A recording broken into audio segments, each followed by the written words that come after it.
Bom dia, irmãos.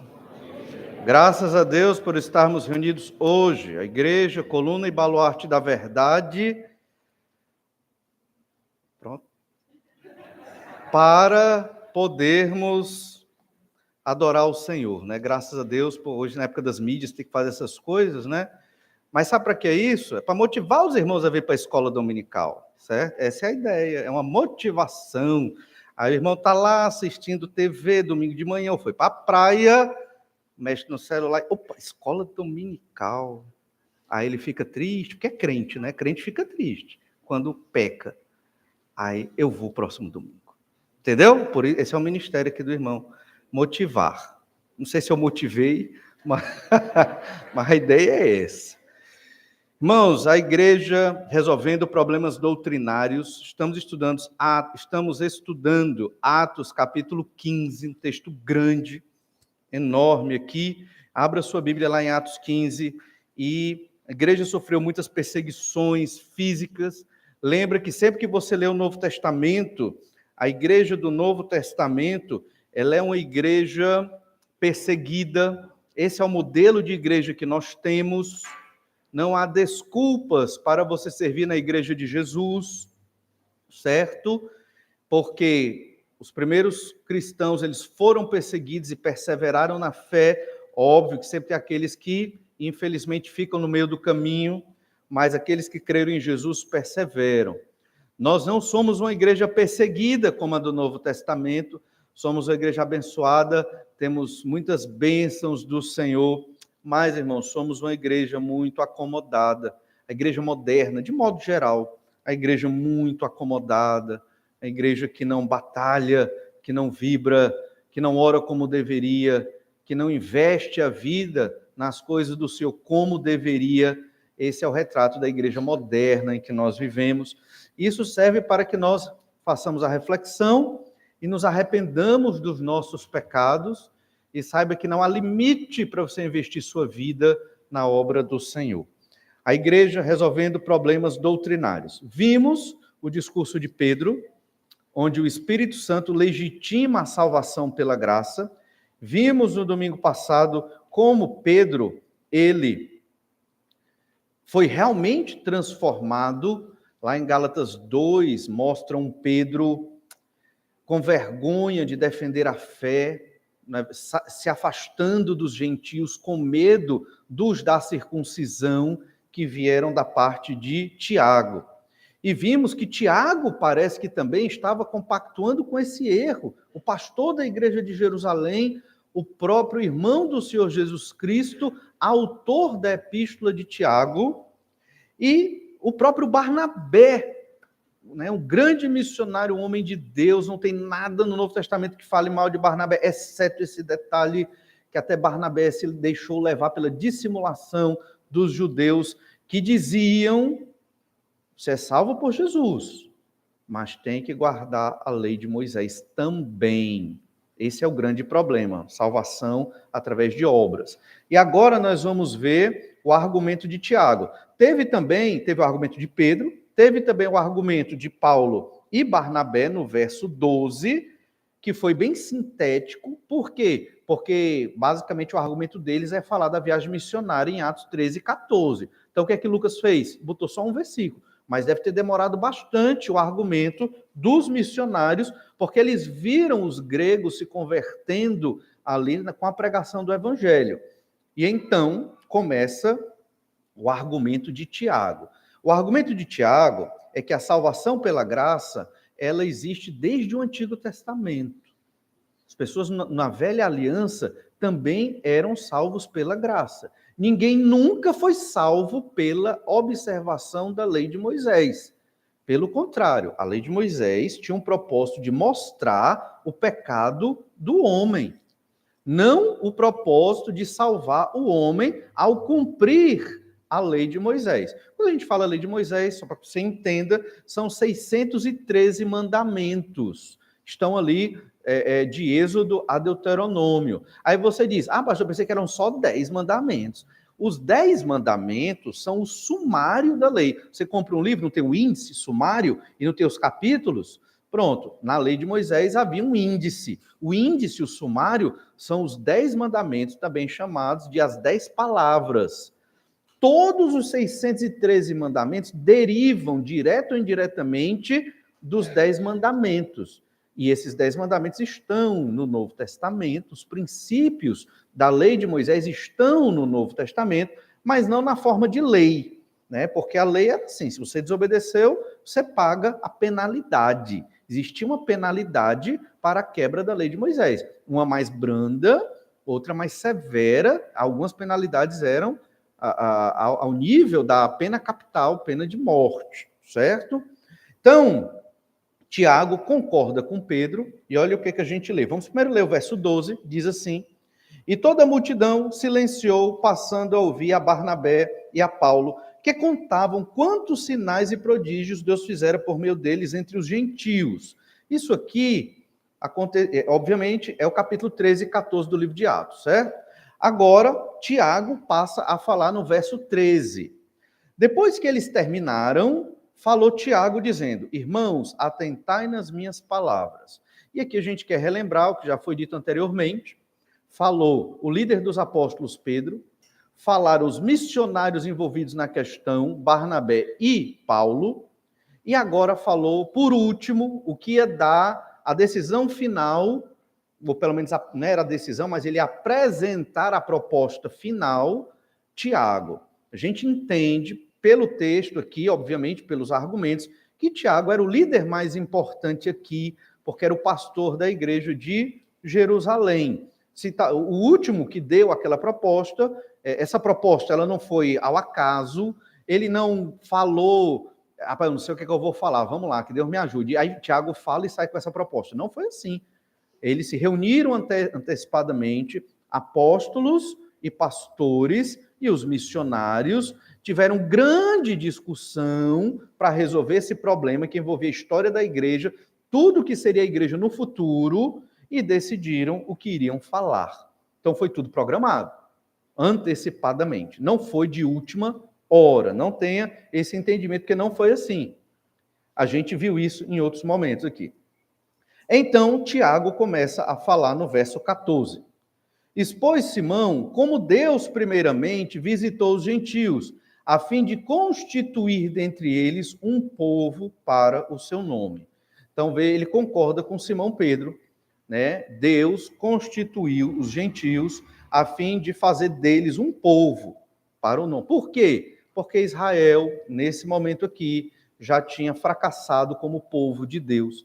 Aí a gente lembra de Romanos, capítulo 11, que fala exatamente de Israel que foi cortado, né? E a igreja ela foi substituir Israel, veio para substituir Israel como povo de Deus. Então, povo de Deus, responsável pela proclamação da mensagem do evangelho, da mensagem de salvação, se chama igreja.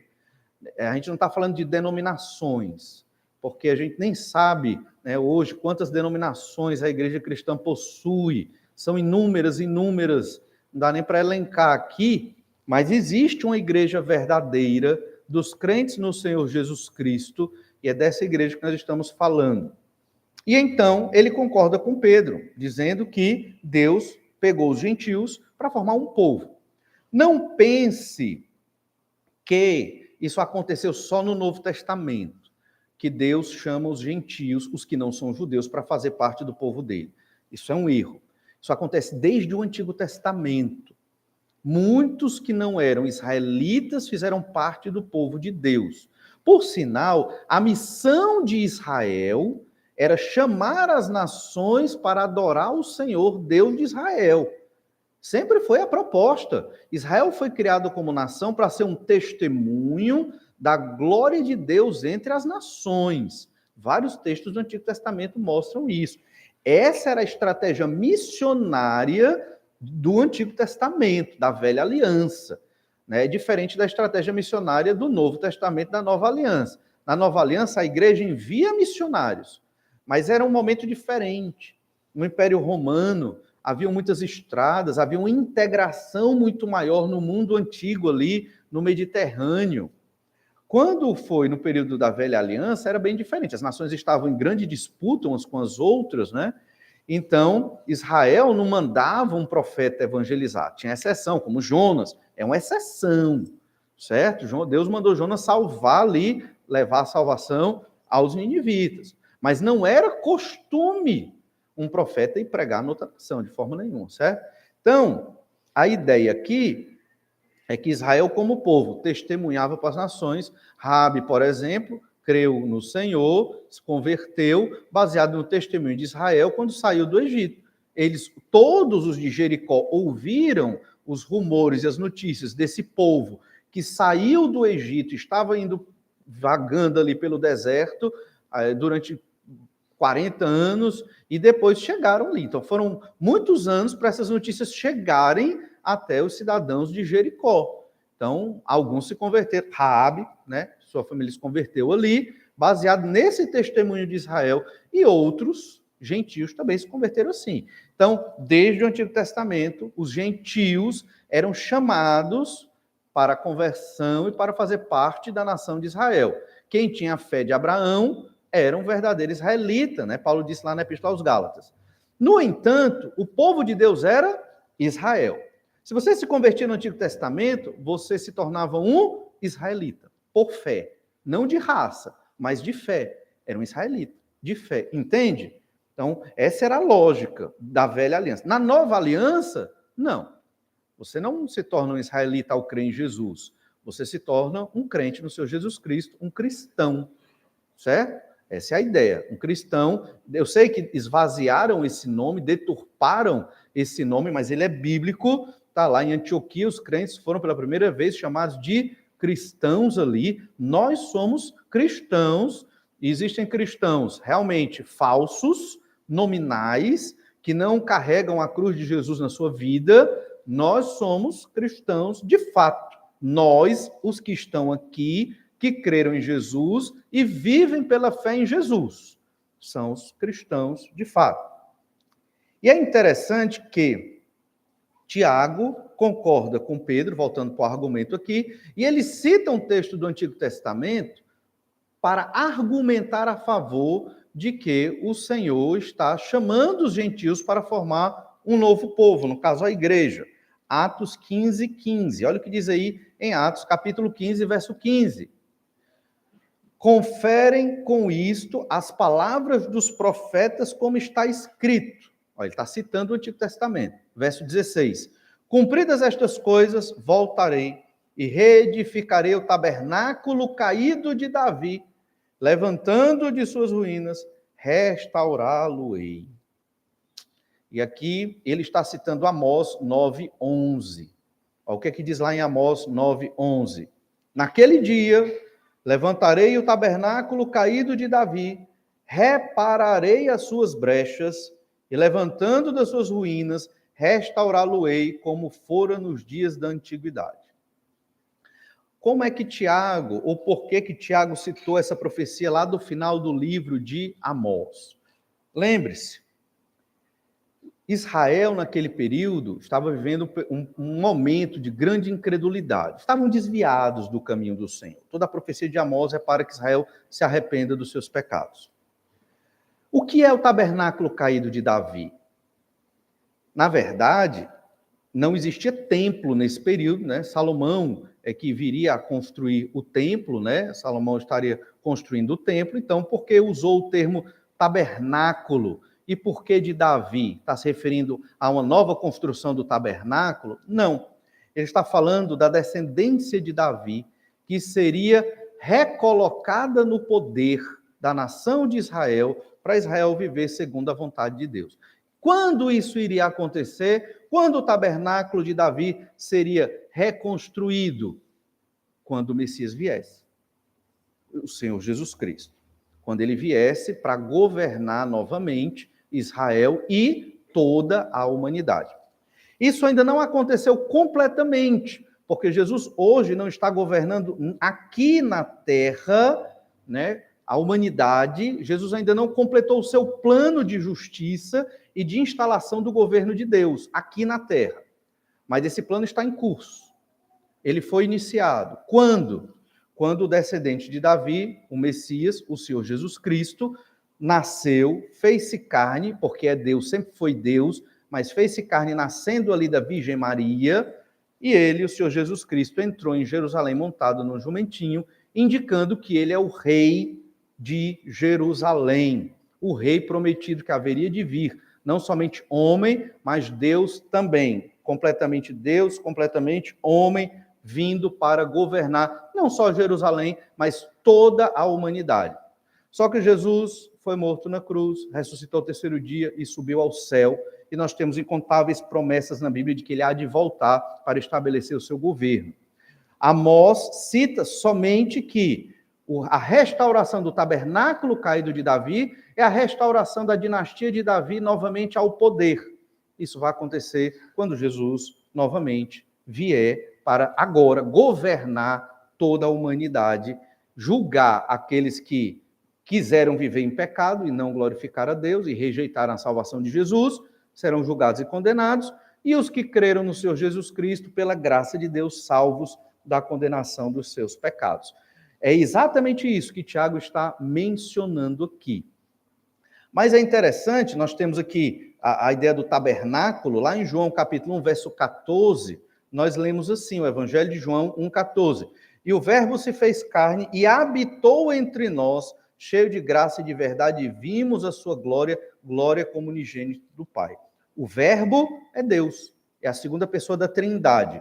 Ele fez-se carne, se encarnou e habitou entre nós. A palavra para habitar é uma palavra estranha a nós, mas no texto original significa e tabernaculou entre nós. Jesus é o tabernáculo de Deus. Quando ele se fez carne, ele se torna um tabernáculo de Deus. Ou seja, Deus andando aqui na terra em moldes humanos. Não quer dizer que Deus entrou num ser humano e o possuiu. Não foi isso. Quer dizer que Deus nasceu como homem, segundo a vontade do Senhor. 100% homem, 100% Deus, e viveu na humanidade porque era a única forma de salvar o homem pecador, porque a justiça de Deus exigia a condenação, e alguém tinha que ser condenado. Só que não podia ser qualquer pessoa para ser condenada no nosso lugar, para nos livrar da condenação dos nossos pecados.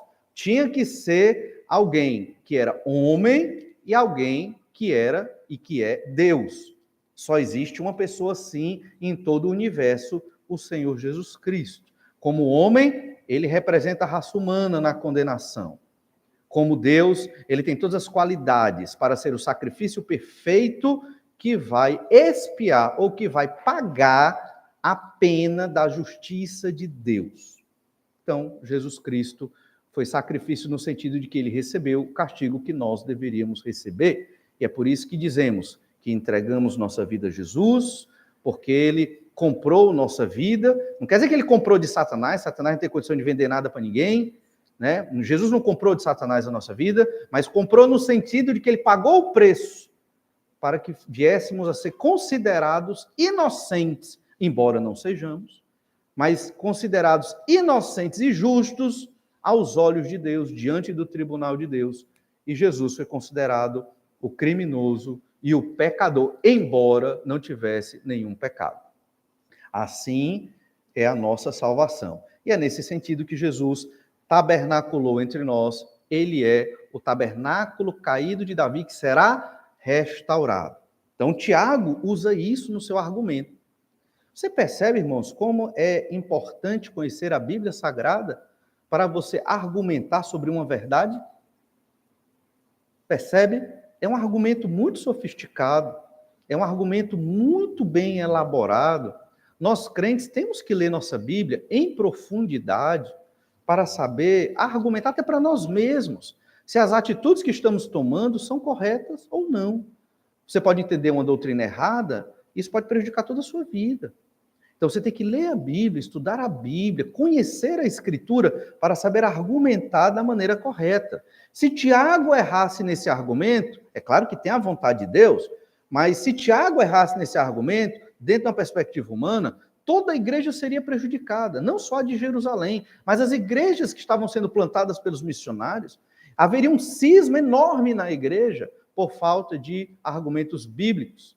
E aplicando a nossa realidade, você pode dizer, tem muito aquela pergunta, né? Pastor, qual a igreja ideal? Qual a igreja correta? É a igreja batista regular? Olha, irmão, tem muita igreja batista regular que erra. Tem igreja presbiteriana que erra. Tem igreja Assembleia de Deus que erra. Erra em que sentido? Aplicação errada da Bíblia Sagrada. Aplicações incoerentes. Entende? Completamente fora do nexo. É necessário nós termos o entendimento da Escritura e nos aperfeiçoarmos nisso para termos a sabedoria de falar o que é que a Bíblia está dizendo aqui. Então, por que muitas igrejas hoje? Por que muitas denominações? Por que essa bagunça no mundo evangélico protestante? Porque os líderes destas igrejas não souberam argumentar da maneira adequada para manter a igreja coesa e unida na palavra de Deus em Jesus Cristo. Isso aqui é uma tentativa de manter a igreja unida. Aqui, Atos capítulo 15, um problema seríssimo. 1 Coríntios, que estamos estudando à noite, também é uma tentativa de manter a igreja unida. A igreja estava dividida em partidos. E o apóstolo Paulo escreve aquela carta para unir a igreja. E tudo indica que manteve unida. Tudo indica. Percebe? No Novo Testamento, pelo menos no início, não houveram cismas ali. Não houve cismas ali, certo?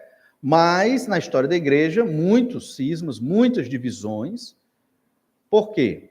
Não houve fundamentação bíblica, não houve a busca pelo Senhor. Claro que é Deus quem age, e a igreja vai se fragmentando. Mas Deus é Deus, sustenta a sua igreja, e sempre Deus preserva uma igreja fiel à mensagem do Evangelho e ao Senhor. Tenhamos isso em mente, porque um dia talvez não estejamos mais aqui, né? Talvez nossos filhos, outros crentes, e a igreja tem que continuar firme no ensino da palavra de Deus. Veja que a obra missionária parou para resolver esse problema aqui, certo? A expansão do evangelho parou para poder tratar desse assunto, porque isso é importante, doutrina da salvação aqui. Então, olha a complementação do argumento de Tiago em Atos 15, verso 17. Para que os demais homens busquem o Senhor. Então, para que os demais homens busquem o Senhor. E também todos os gentios. Então, o tabernáculo caído de Davi vai ser restaurado. Quem é esse? É o descendente de Davi, é o Messias, é o Senhor Jesus Cristo. Para que todos busquem o Senhor. E também os gentios sobre os quais tem sido invocado o seu nome. Percebe? Então, a lógica aqui é que quando o Messias chegasse, viriam judeus e gentios, e todos haveriam de crer. Então, nós não podemos obrigar os gentios a obedecer à lei de Moisés.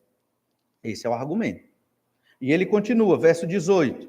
Diz o Senhor que fez estas coisas conhecidas desde séculos. E aqui, Tiago continua citando Amós, só que agora o versículo 12. Amós 9:12, que diz assim: para que possuam o restante de Edom e todas as nações que são chamadas pelo meu nome, diz o Senhor que fez estas coisas. Tiago, certamente, ele citou o texto de Amós, não exatamente como estava lá, mas recuperando o espírito do texto, o princípio do texto, e colocou aqui, por exemplo, ele não fala a palavra Edom, mas fica implícito lá em Amós 9:12, ou melhor, fica claro em Amós 9:12, para que possuam o restante de Edom e todas as nações. Então a ideia é que tanto Edom dos Edomitas, uma nação inimiga de Israel que foi punida pelo Senhor ao longo da sua história, mas a ideia é que tanto Edom como as nações sejam chamadas pelo nome de Deus, ou seja, venham a se converter. A ideia é que desde a época de Amós, antes mesmo, muito antes, os gentios deveriam vir ao Senhor e crer. E é o que Tiago está dizendo aqui, então não é para ser uma coisa do outro mundo, os gentios se convertendo e participando do povo de Deus. Não mais Israel, não mais Israel, mas igreja do Senhor Jesus Cristo.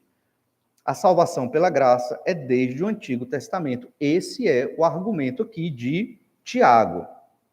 E por fim, nós vamos ver uma última ideia do nosso texto, é que a idolatria e o legalismo prejudicam as doutrinas da graça. Tiago continua na sua argumentação. E a proposta de Tiago é contra esses dois elementos, idolatria e legalismo, que realmente são terríveis. Você pode ser um crente em Jesus, pode não ter nenhuma imagem na sua casa, mas você pode ser um idólatra, certo? Você pode levantar um ídolo no seu coração, são os piores, são invisíveis.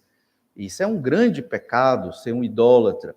E você pode ser um legalista, muitas vezes uma coisa está ligada à outra. O idólatra, ele pensa mais na aparência do que no seu coração. Entende? Aparência de justiça, aparência de ser correto, mas dentro do coração tem um ídolo. Esse ídolo pode ser o dinheiro, esse ídolo pode ser a profissão, esse ídolo pode ser a sua autoimagem. Tem muitas coisas que podem ser ídolos nos nossos corações e que nos impedem de servir ao Senhor da maneira correta. Então, a proposta de Tiago, muito sábia, Tiago, ele atinge o problema da questão.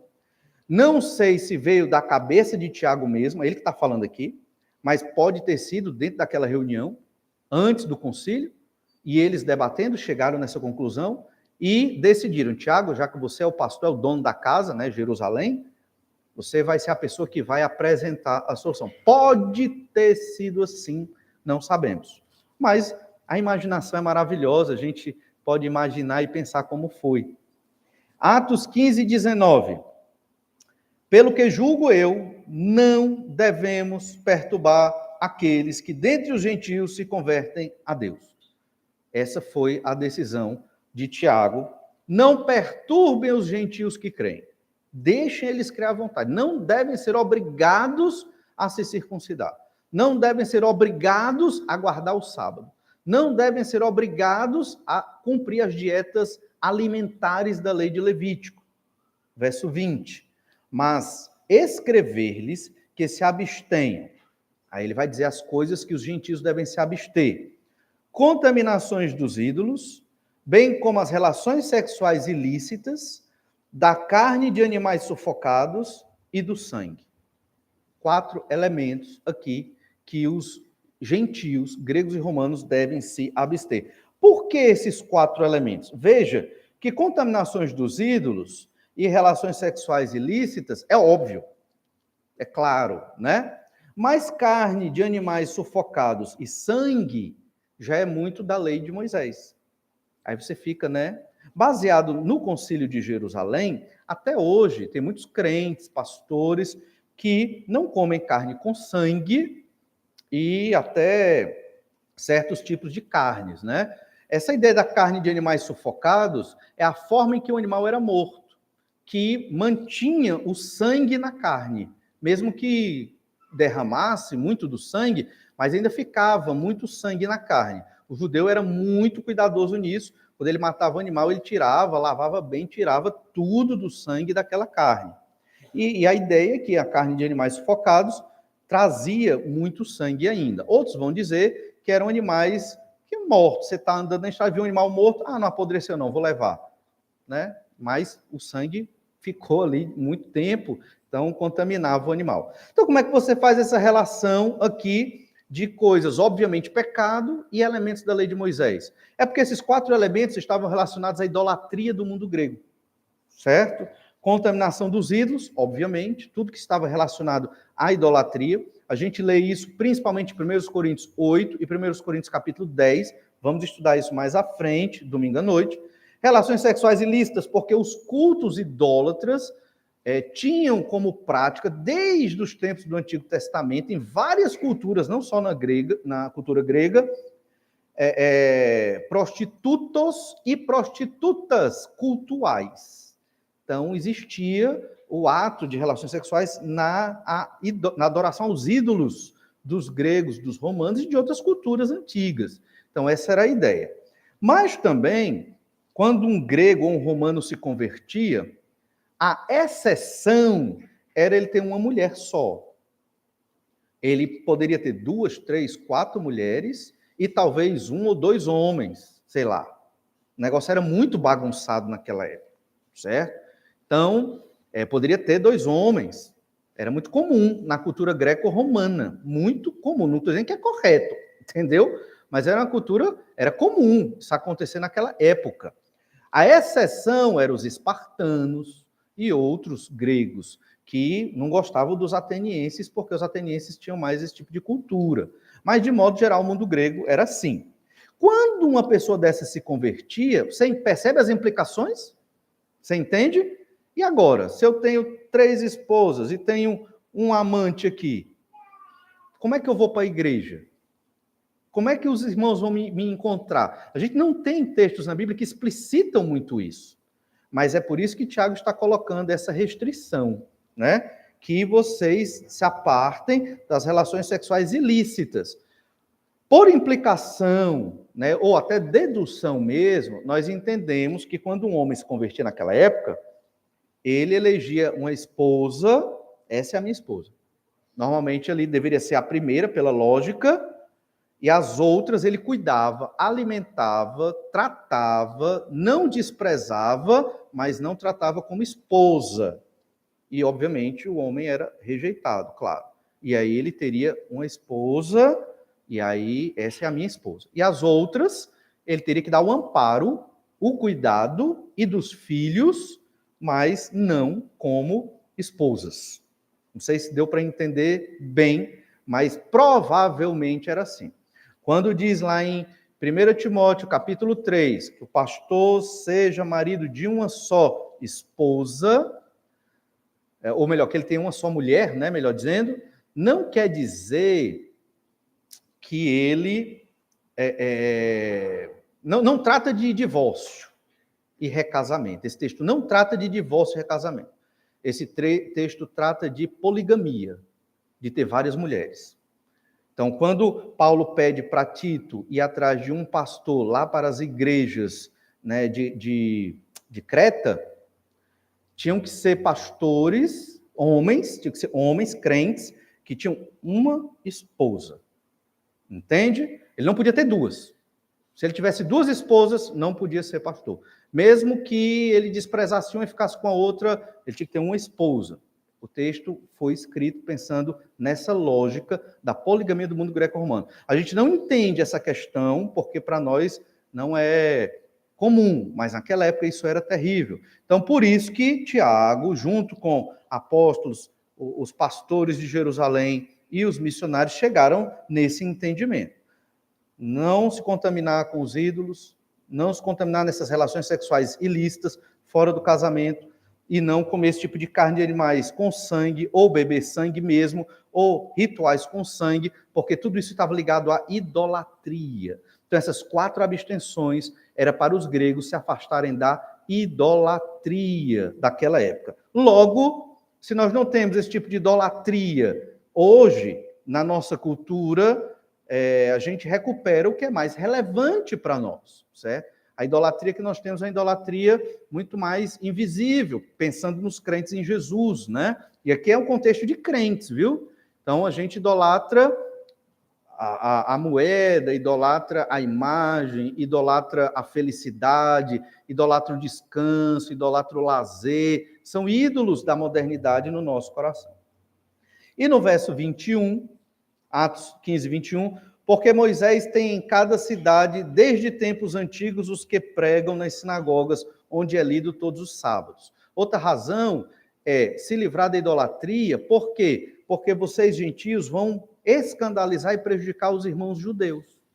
Então, vocês, gentios que creram em Jesus, amem os irmãos judeus que creram em Jesus. Então, deixem essas práticas que foram elencadas aqui, porque nas sinagogas tem muitos que ainda estão ligados à lei de Moisés. Deixa eles lá, né? São crentes em Jesus, mas estão muito ligados à lei de Moisés. Deixa eles lá.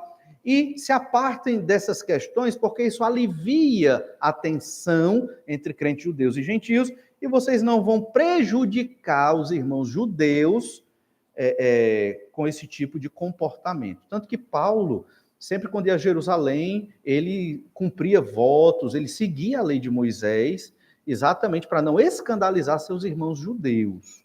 E esse princípio nós devemos trazer até hoje. Muitas coisas que não são pecado, nós não devemos fazer por amor aos nossos irmãos. Um crente em Jesus, ele é muito valioso. porque Jesus derramou o sangue dele para salvar aquela alma. Eu não posso, como crente em Jesus, ser irresponsável e dizer: a vida é minha, eu faço o que eu quero, o corpo é meu, são as minhas regras. O corpo não é seu, é de Deus. As regras não são suas, são de Deus. Você tem que amar as pessoas, se sacrificando por elas. Tudo isso que você ouve por aí afora de doutrina humanista, na verdade, é ensino de demônios. É ensino das trevas. Se você for nesse caminho, você vai se destruir. Abra os olhos.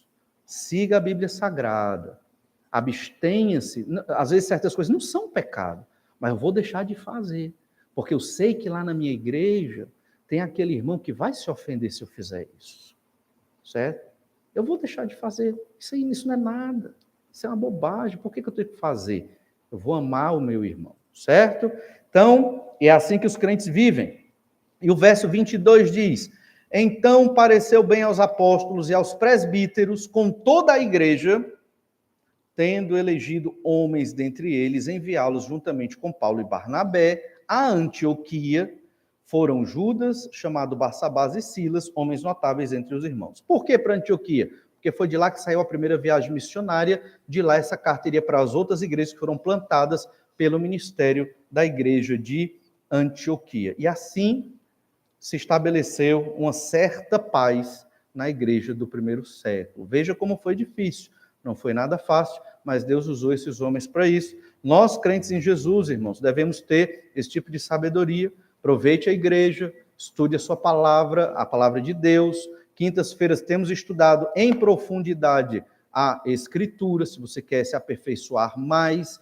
E, obviamente, leia a sua Bíblia todo dia, para que você entenda a sua fé, para que você pregue o Evangelho de modo consistente, e para que você seja ativo e atuante nesta igreja, e não só um mero espectador. Vamos orar, pedir que Deus nos abençoe.